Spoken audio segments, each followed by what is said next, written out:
प्यारे बच्चों, नमस्कार। कैसे हैं आप? मैं आशा करती हूँ आप सभी घर पर स्वस्थ होंगी, सुरक्षित होंगी और अपनी पढ़ाई भी अच्छी तरह मन लगाकर कर रहे होंगे। आज का हमारा विचार है कि जिस व्यक्ति में सफलता के लिए आशा और आत्मविश्वास है, वही व्यक्ति उच्च शिखर पर पहुँचता है, वही व्यक्ति अपने लक्ष्य को प्राप्त करता है। कौन? जिसमें आत्मविश्वास और आशा है। आज बेटा हम प्रेमचंद के फटे जूते जो लिखा है हरिशंकर परसाई जी ने, हमारे क्षितिज भाग 1 में गद्य खंड का पाठ है। आज हम इसके बारे में दोबारा से जानेंगे। हरिशंकर परसाई जी का जन्म 1922 में मध्य प्रदेश के होशंगाबाद जिले में हुआ। उनकी आरंभिक शिक्षा गांव में हुई थी। उन्होंने हिंदी में एमए करने के कुछ समय बाद अध्यापन कार्य किया और 1947 में वे लेखन कार्य से जुड़ गए। आइए बेटा पाठ का सार जानते हैं। पहला इसमें मुख्य बिंदु है लेखक द्वारा प्रेमचंद के चित्र का वर्णन।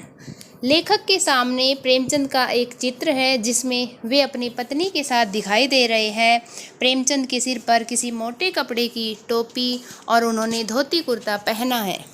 उनकी गालों की हड्डियां उभर आई है, लेकिन घनी मूंछों के कारण उनका चेहरा भरा भरा सा लगता है।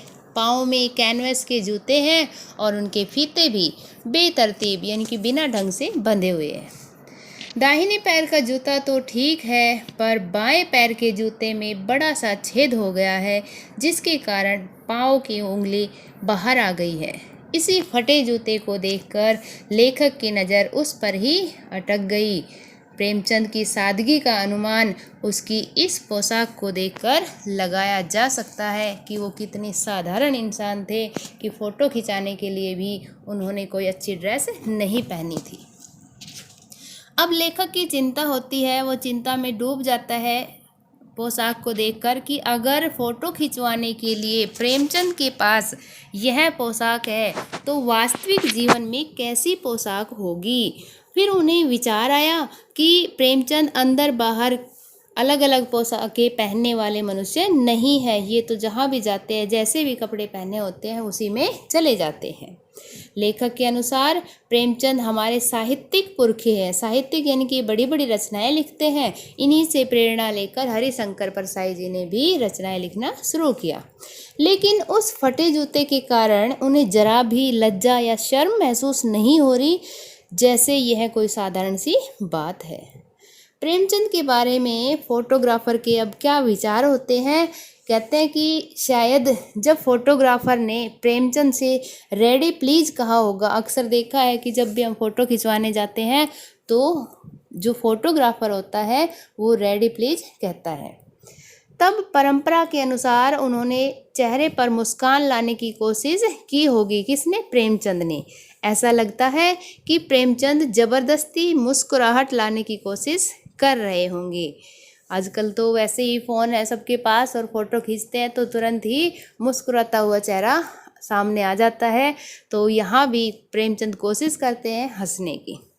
फोटोग्राफर ने बीच में ही क्लिक करके थैंक यू कह दिया होगा। वह भी सोचता होगा कि यह कैसा आदमी है कि फटे जूते पहनकर ही फ़ोटो खिंचवाने आ गया, कि इसके जूते फटे हुए हैं फिर भी ऐसे फटे जूतों में ये फ़ोटो खिंचवाने आ गया। लेखक का प्रेमचंद को परामर्श क्या होता है? सलाह।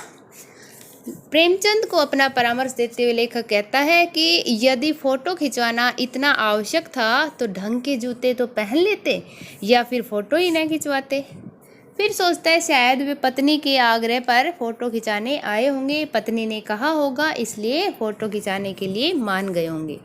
शायद तुम फ़ोटो का महत्व नहीं समझते, वरना फ़ोटो खिंचवाने के लिए जूते किसी से मांग भी सकते थे। लोग तो मांगे हुए कोट से वर दिखाई देते हैं। वर मतलब दूल्हा। की शादियों में लोग तो कपड़े भी मांग लेते हैं और दूल्हे के समान दिखाई देते हैं, और मांगे हुए मोटर से बारात निकालते हैं, बारात भी निकाल लेते हैं।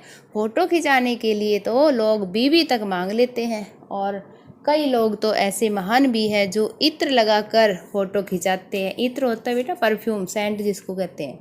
जैसे उन्हें लगता है कि इससे फ़ोटो में भी शायद खुशबू आ जाए। लेखक कहता है, जूता हमेशा टोपी से कीमती रहा है। टोपी 8 आने में मिल जाती है, पर उस ज़माने में भी जूते कम से कम 5 रुपए के रहे होंगे। इन पंक्तियों के माध्यम से बेटा लेखक ने सामाजिक आर्थिक व्यवस्था पर गहरा व्यंग करते हुए जूते को टोपी की तुलना में श्रेष्ठ बताया है कि आजकल जूते वाले अर्थात धनवानों का मान सम्मान बढ़ गया है और गुणी व्यक्तियों को केवल धन के अभाव में सम्मान कम होने लगा है। एक अयोग्य परंतु धनवान व्यक्ति पर 2500 गुणी व्यक्ति यानी कि टोपी न्योछावर होते दिखाई पड़ते हैं, अर्थात धन के बल के सामने ज्ञान बल अब झुकने लगा है। फिर क्या कहते हैं कि लेखक के फटे जूतों का हाल। लेखक ने जब प्रेमचंद का फटा जूता देखा तो उसे उन पर तरस भी आया। लेखक ने कहा, वैसे मेरा जूता भी कोई अच्छी दशा में नहीं है, भले ही ऊपर से अच्छा दिखाई देता है परंतु नीचे से इसका तला फटा हुआ है, उंगलियां ढकी हुई है, उंगलियां तो कम से कम दिखाई नहीं देती। मैं पर्दे का महत्व जानता है। यहाँ पर बेटा पर्दा क्या होता है? किसी चीज़ को ढकना होता है, छिपाव कहते हैं जिसको। तो यहाँ कह रहे हैं कि मैं पर्दे का महत्व जानता हूँ पर शायद तुम नहीं जानते हो। तुम यहाँ पर प्रेमचंद के लिए आया है। तुम तो फटा जूता पहनकर भी शान से जी लेते हो, पर मैं फटा जूता नहीं पहन सकता। यानी दिखावे की प्रवृत्ति पर बल दिया है कि लोग दिखाने के लिए स्वयं को हानि पहुंचा सकते हैं, लेकिन इस दुनिया में साधारण रूप से जीना पसंद नहीं करते। अब प्रेमचंद के जूते के विषय में लेखक अपने विचार प्रकट करता है और क्या कहता है कि लेखक प्रेमचंद की विभिन्न रचनाओं के मुख्य पात्रों के नाम लेते हुए उनसे प्रश्न करता है। जो भी प्रेमचंद ने रचनाएं लिखी हैं उनमें से जो मुख्य पात्र होता है उनका वर्णन करते हुए प्रश्न करता है कि तुम्हारा जूता कैसे फट गया। शायद तुम्हारा जूता बनिए की दुकान के चक्कर लगाते लगाते घिस गया होगा। फिर याद आता है कि चक्कर लगाने से जूता घिस जाता है पर फटता नहीं। कवि कुंभनदास जी का जूता भी फतेहपुर सीकरी आने जाने में घिस गया था और वे हरि नाम अलग से भूल गए। यहाँ कुंभनदास जी का जिक्र हुआ है, जो एक कवि थे। वो फतेहपुर सीकरी दरगाह में जाते थे और कहते थे कि मेरे तो आने जाने में ही जूते घिस गए और मेरा ध्यान जूतों में ही चला गया, तो मैं भगवान को क्या याद करूँगा, मैं तो भगवान का नाम भी भूलने लगा हूँ। लेखक के अनुसार प्रेमचंद के फटे जूते का रहस्य कहते कि शायद तुम किसी सख्त चीज़ को ठोकर मारते रहे होंगे जिससे तुमने अपना जूता फाड़ लिया होगा, या तुमने रास्ते के किसी टीले पर अपना जूता आजमाया होगा, पर तुम उससे बचकर भी तो निकल सकते थे। यह समझौते की बात थी, लेकिन तुम तो समझौता कभी करते ही नहीं। जैसे गोदान का होरी नेम धर्म को छोड़ नहीं सका, वैसे ही प्रेमचंद भी नेम धर्म को छोड़ सके, ऐसा हो नहीं सकता। नेम धर्म उनके लिए मुक्ति का साधन था। जो उन्होंने वायदा कर लिया था उसे वो हमेशा निभाते थे। तो कहते हैं कि जो भी मुसीबतें आई, जो भी रास्ते में आपने संघर्ष किए, तो उनसे बचकर भी और कोई रास्ता भी तो खोज सकते थे जो आसान हो, लेकिन तुमने तो समझौता करना सीखा ही नहीं। अब कहते हैं कि लेखक के अनुसार प्रेमचंद की व्यंग मुस्कान का रहस्य। जब भी लेखक प्रेमचंद की फोटो को देखते हैं तो उनके चेहरे पर एक व्यंग मुस्कान दिखाई देती है।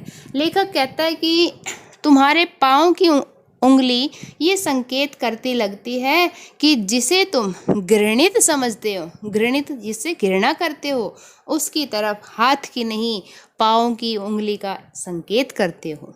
मैं तुम्हारी अंगुली का इशारा भी समझता हूँ और तुम्हारी व्यंग मुस्कान का भी।